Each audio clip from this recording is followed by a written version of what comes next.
22º Domingo Comum, 1 de setembro de 2024.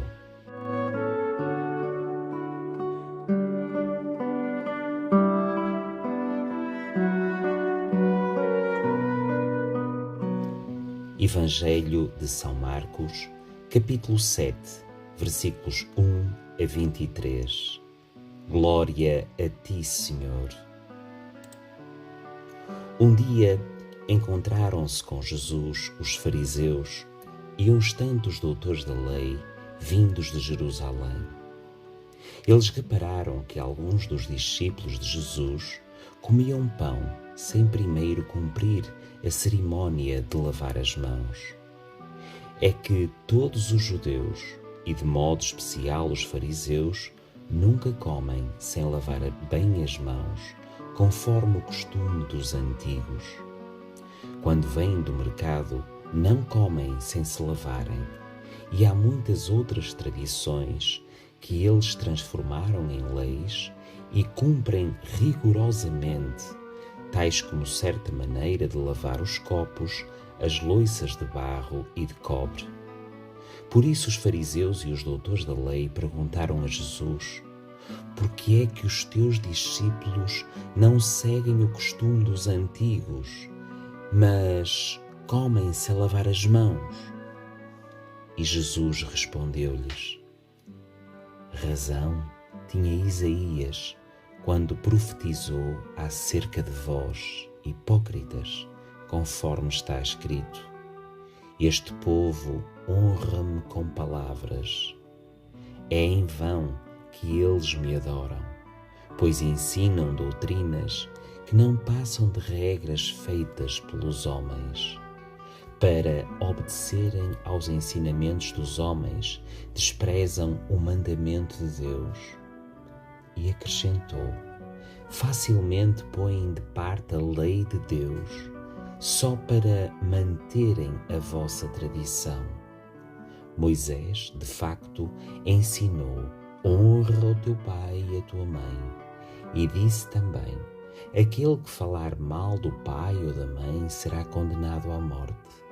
Todavia, ensinam que, se alguém tiver bens para ajudar um pai ou a mãe, mas declarar esses bens como oferta exclusiva a Deus, nesse caso, já o dispensam da obrigação de ajudar o pai ou a mãe. Desta maneira, anulam a palavra de Deus, trocando-a pelas tradições que receberam dos vossos pais, e fazem muitas outras coisas deste género. Jesus chamou outra vez o povo para lhe dizer: escutem todos e procurem compreender. Não são as coisas que entram numa pessoa que a tornam impura, mas sim as que saem dela. Quem tem ouvidos, preste atenção. Quando Jesus se despediu da multidão, voltou para casa. Os discípulos perguntaram-lhe o que é que ele queria dizer com aquela parábola. E ele explicou-lhes: são assim tão incapazes de compreender? Então não veem que não é só o que a pessoa ingere que a pode tornar impura? Por isso não lhe entra na alma. Porque isso não lhe entra na alma, mas vai para o estômago e depois sai. Jesus mostrou com isto que todos os alimentos são próprios para comer. E disse mais: aquilo que vem de dentro das pessoas é que as torna impuras. Do seu íntimo vêm os maus pensamentos e tudo o que as leva à imoralidade, ao roubo, ao crime, ao adultério, à avareza, à malícia, à mentira, à devassidão, à inveja, à calúnia, ao orgulho e à loucura. Todos esses males vêm do íntimo das pessoas e é isso que as torna impuras. Este é o Evangelho de nosso Senhor Jesus Cristo. Louvores a ti, ó Cristo.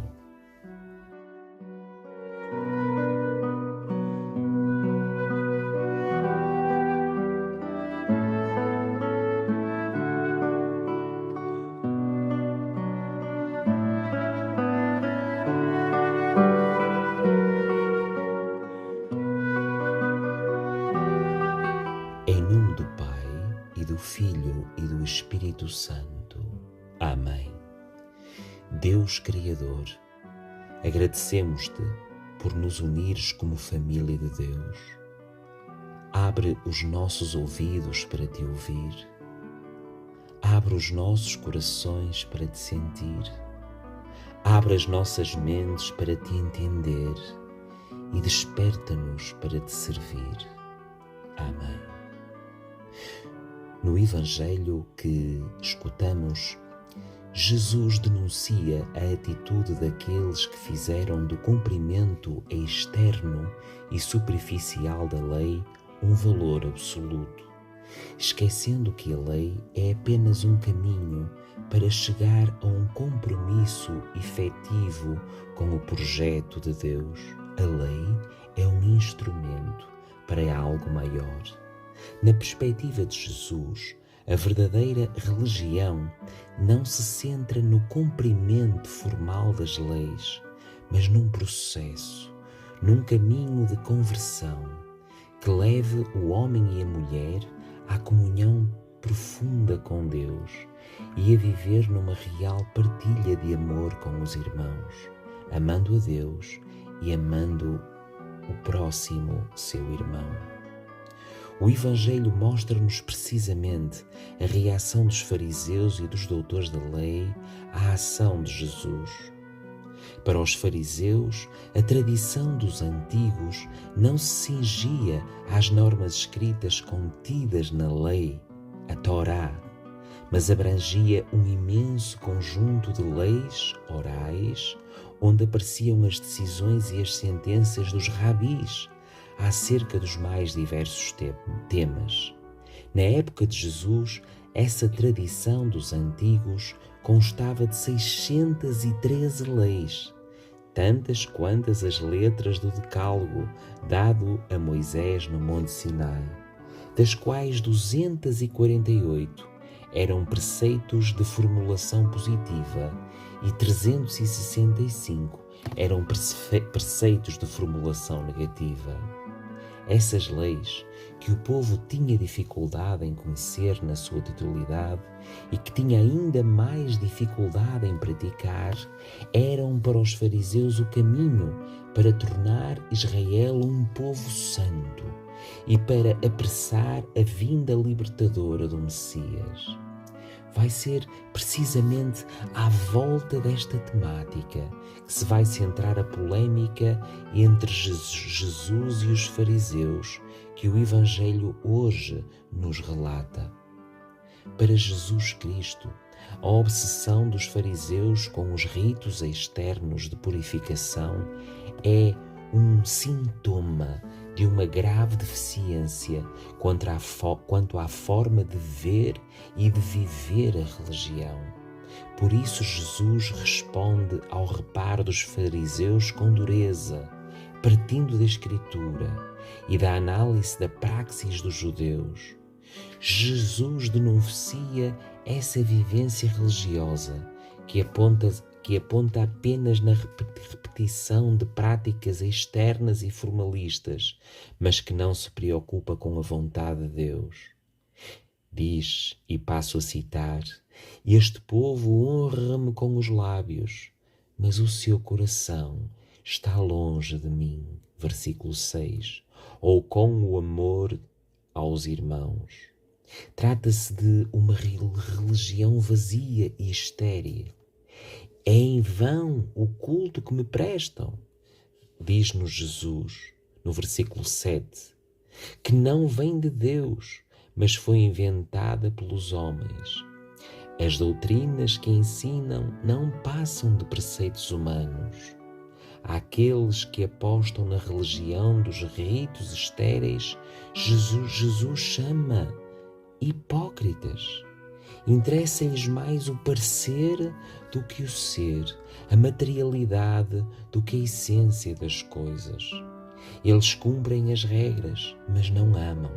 Vestem com fingimento a máscara da religião, mas não se preocupam minimamente com a vontade de Deus. A verdadeira religião não passa, portanto, apenas pelo cumprimento de regras externas, fundamentalista, que regulam o que o homem come ou não come, mas passa por uma autêntica conversão, uma transformação, uma metanoia de coração que leva o homem e a mulher a deixar a vida velha e a transformar-se no homem novo, que assume e que vive os valores do reino de Deus, de mãos dadas com Jesus Cristo, o Cristo vivo que caminha com cada pessoa hoje. As leis têm o seu lugar numa experiência religiosa, enquanto sinais, instrumentos, indicadores de um caminho a percorrer. As leis, os cânones, estão ao serviço da Igreja, da ordem da Igreja, de uma Igreja de ordem e com ordem, mas que se trata com sentido de pastoral e de misericórdia. No entanto, é preciso que o crente tenha discernimento suficiente para dar à lei um valor justo, vendo-a apenas como um meio para chegar a um compromisso real e efetivo com Deus e com os seus irmãos. A lei não é apenas para condenar. A lei deve ser, acima de tudo, para exercitar o sentido da misericórdia. Queridos irmãos, com Cristo percebemos que o importante não é apenas olhar para o pecado, não é apenas olhar para a circunstância de pecado, mas é preciso olhar também para o pecador com sentido de misericórdia e de pastoralidade. A finalidade da nossa experiência religiosa não é cumprir leis, mas aprofundar a nossa comunhão com Deus e com os outros. Neste sentido, queridos irmãos, e iniciando-se neste dia o tempo da criação, gostaria de partilhar convosco o tema do tempo da criação deste ano, que é precisamente o tema de esperançar e agir com a criação. Este é o tema deste tempo ecuménico, tempo da criação, que se realiza anualmente de 1 de setembro a 4 de outubro. Este ano, o símbolo que norteará este tempo é as primícias da esperança, inspirado na Epístola de São Paulo aos Romanos, capítulo 8, 19 a 25.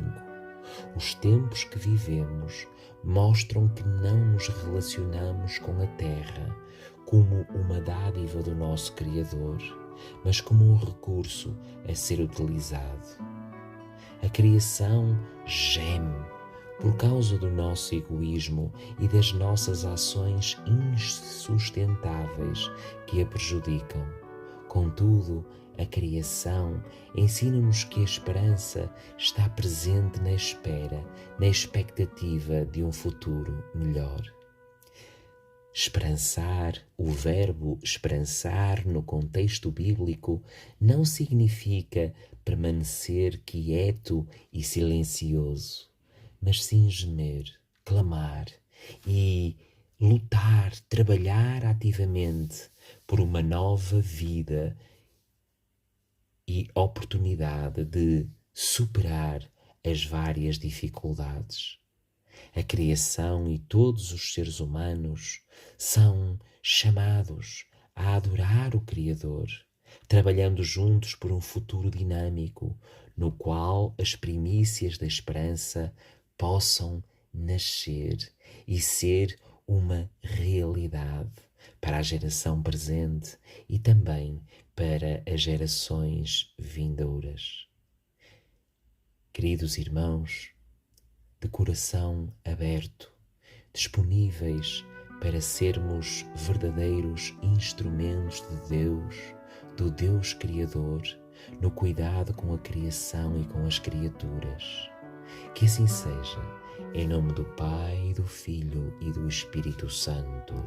Amém.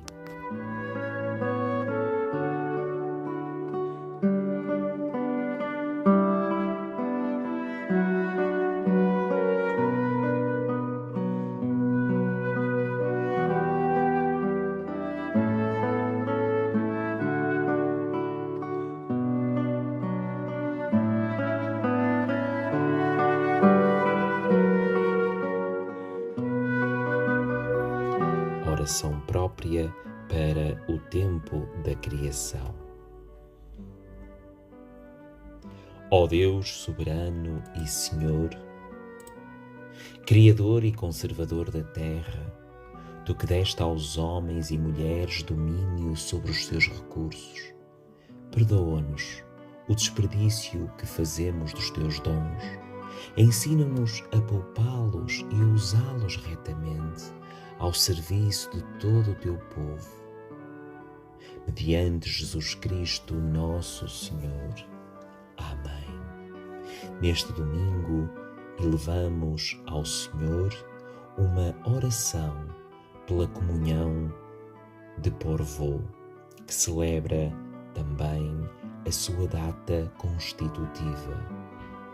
Querido Deus e Pai, nós Te damos graças pela comunhão de Porvoo, uma comunhão de igrejas anglicanas e luteranas do norte da Europa, a Igreja Lusitana e a Igreja Episcopal Reformada de Espanha, que em conjunto procuram viver a unidade querida e desejada por Jesus Cristo no contexto da especificidade das suas tradições anglicanas. Oramos pelos responsáveis da comunhão de Porvoo.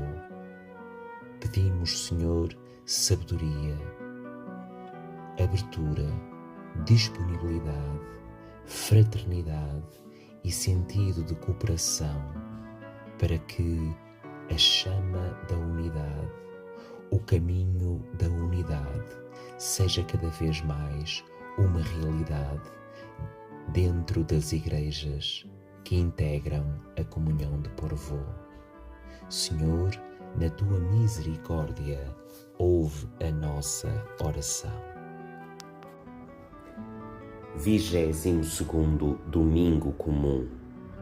Oração própria. Pai de toda a graça, Teu Filho Jesus Cristo, na mais humilde obediência, ofereceu-se a si mesmo para nos libertar dos nossos pecados. Concede-nos a graça de o recebermos com gratidão, como nosso Salvador e Senhor, e bem assim a liberdade de, no Teu Espírito, seguirmos o padrão da sua vida santa, mediante o mesmo Jesus Cristo, nosso Senhor. Amém.